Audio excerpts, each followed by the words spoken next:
involvement and interest that all of you. Iran की Chabahar बंदरगाह की विस्तृत परियोजना और उत्तर दक्षिण कॉरिडोर से इसे पहले से अधिक जोड़ने के मुद्दे पर विचार करने के लिए आज दिल्ली के हैबिटेट सेंटर में एक वर्कशॉप का आयोजन किया गया, जिसमें ईरान और भारत के उच्च अधिकारियों, ईरानी और अफगानी राजदूतों,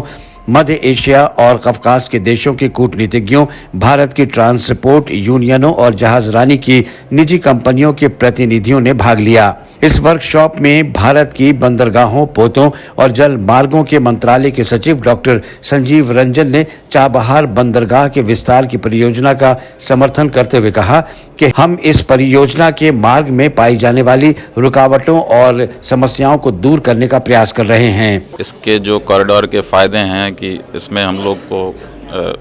रशिया को एक्सेस मिलता है through an alternate shorter route, छोटे रूट से मिलता है। जो कन्वेंशनल सी रूट है वो स्यूज़ कैनाल के थ्रू जाता है, और इस रूट से अगर कार्गो जाएगा तो करीब 30% से 40% उसकी जो है टाइम में बचत होगी पहुंचने में, और क्योंकि टाइम में बचत होगी तो उसकी लॉजिस्टिक्स कॉस्ट ऑफ ट्रांसपोर्टेशन भी कम होगी। ईरान की बंदरगाहों के मामले के महासचिव खुसरू सराई ने कहा कि चाबहार बंदरगाह के प्रयोग से व्यापार आसान होगा और सभी पक्ष लाभान्वित होंगे और समय और पैसे की बचत होगी। जमहूरी इस्लामी ईरान व हिंदुस्तान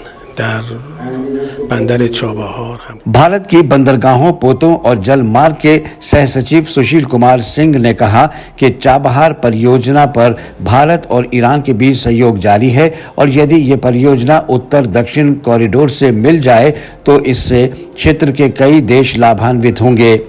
दिल्ली स्थित ईरानी राजदूत इरज इलाही ने कहा कि ईरान और भारत ने चाबहार बंदरगाह परियोजना में निकट सहयोग आरंभ किया है और पिछले वर्षों में इस संदर्भ में आवश्यक उपाय किए गए हैं और इस परियोजना को सक्रिय बनाने की संभावनाओं पर विचार किया जा रहा है। इस वर्कशॉप में इसी प्रकार चाबहार बंदरगाह से मध्य एशिया तक परिवहन के मार्ग में पाई जाने वाली समस्याओं और कठिनाइयों को दूर करने के उपायों और तकनीकी रणनीति पर विचार किया गया। 15 जो हुआ करता था ये बहुत कंजेस्टेड पोर्ट हुआ करता, तो उसके अंदर वेसल जाना भी मुश्किल थे, तो इसको सिमलेस करने के लिए चाबहार एक बहुत बढ़िया स्ट्रैटेजिक होता। और आप अगर देखेंगे कास्पियन सी जो है उसके ईस्ट पार्ट के ऊपर ये पूरा सीएस कंट्री जो है इसके ऊपर ये सर्विंग है, सबसे नज़दीक अपने को पहुंचने में भी होता है और वहाँ से निकालेंगे। बताया जाता है कि इसी सिलसिले का अगला सम्मेलन तेहरान में आयोजित होगा।